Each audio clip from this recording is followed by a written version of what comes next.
咧係我哋今期好推薦嘅一款，佢雖然有個 basic 嘅灰色啦，但係咧呢個顏色咧完美，黃色皮膚嘅女仔着出嚟超靚，唔會話好難襯，同埋一着落去都幾驚豔。佢係一個薄款嘅外套款，亦都可以做長 one piece，因為5cm 嘅女仔着出嚟都唔會話好長喎。佢仲有 pocket 㗎，佢啲紐扣咧佢大粒得嚟咧又唔會話好膠嗰啲咯，咁所以個質感十分 good。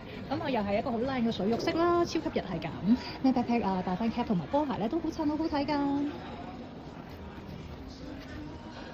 呢件咧好輕鬆又好夏天，有少少型格嘅中性味，但係有少少呢個日系嘅 feel 喎。佢嘅顏色係冇得頂啊！大家可以大膽嘗試下呢個 colour 啦，佢係超級顯白。咁佢個布料咧係有少少珠光，但係又唔係嗰啲令到反晒光嗰啲嚟嘅。咁成件咧你可以做一個長嘅 one piece 啦，亦都可以好似我哋咁樣做個小外套。佢5分袖，超級包容性高，亦都有袋。咁佢啲紐扣咧做大粒，有少少似 trench coat 嘅 feel。咁佢用咗米白色嘅紐扣，唔係白色咁突兀嘅。好似我哋而家咁樣入面襯嘅卡其色褲，或者其實入面襯啲 mini one piece 啊都好好睇。呢個係大人感得嚟有少少可愛嘅 colour 嘅。